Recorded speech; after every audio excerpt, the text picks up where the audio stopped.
Okay, I've recovered emotionally, I think.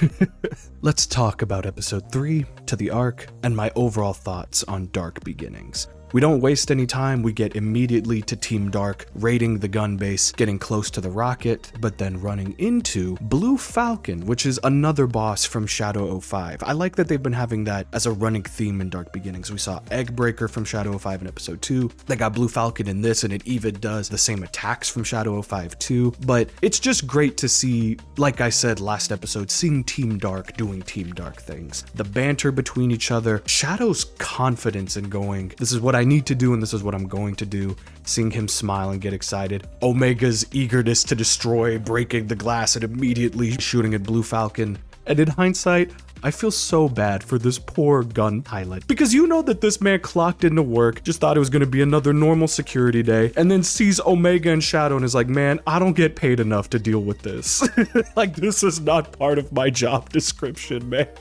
The choreography has been excellent throughout Dark Beginnings, and To the Ark is no exception. Seeing Shadow grab a missile, aim it and let it go back, and then chaos snapping to the missile and chucking it into Blue Falcon, the way that he's chaos snapping and chaos controlling to destroy all of the missiles, and in a lovely moment of empathy, making sure to eject the gun pilot before he destroys Blue Falcon, which it didn't even need any dialogue. The moment itself was great, as well as Omega's disappointment because he really wanted to destroy Blue Falcon. Omega's great. He's the perfect amount of comedy and destruction. It's beautiful.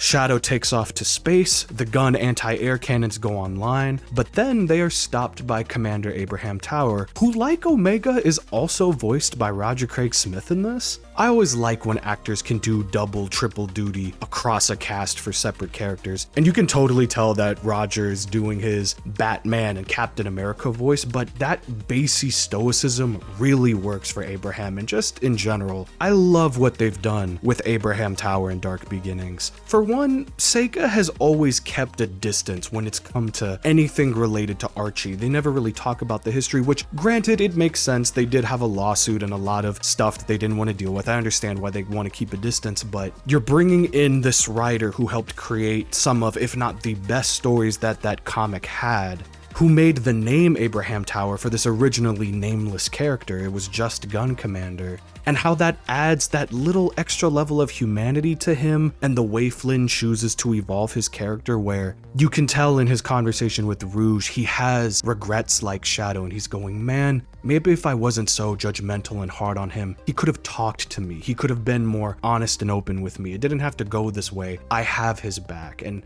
that's a really cool character development moment. I wasn't expecting the commander to get a name and to get this character moment, but it feels so earned.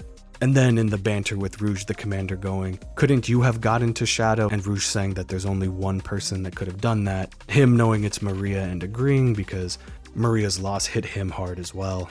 Then we get the saddest sequence I think this franchise has ever had, where Shadow is going up to the Ark and he's reminiscing on the life that Maria was robbed of and what could have happened if she got to experience Earth. Him getting choked up by that, about to enter a panic attack, and then immediately shutting himself off and going, no, that can't happen anymore.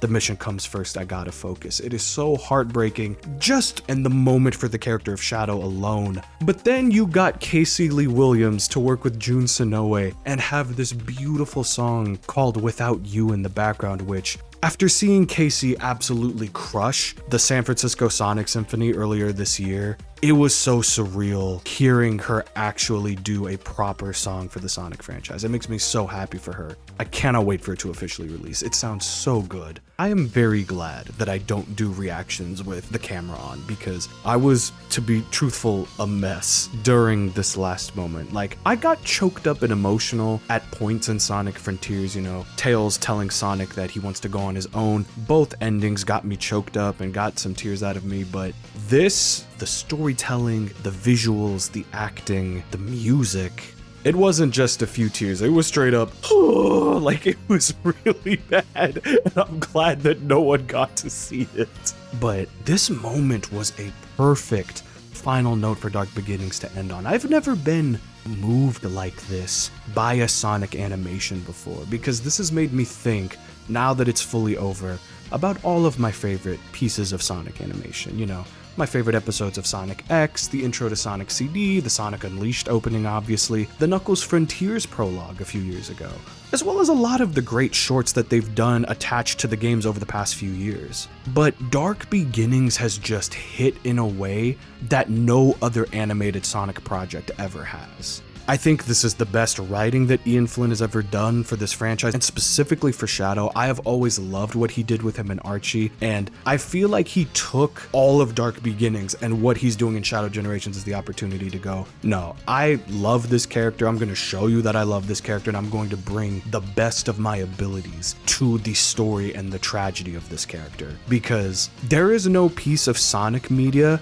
that has made me appreciate being a fan more than Dark Beginnings has. The world building, the dialogue, the visuals, the choreography, everything about this is what I have always dreamed of the Sonic franchise being at its peak, and it's just surreal to be living in it and seeing it be executed this well. And they only did this in 12 and a half minutes? This is just the prologue. We still have a game that is going to do cool new things and is going to continue this story that we're seeing started in Dark Beginnings. When my only critique of this entire project is, I wish it was longer, then the end result is the best piece of animation the Sonic franchise has ever received in any incarnation.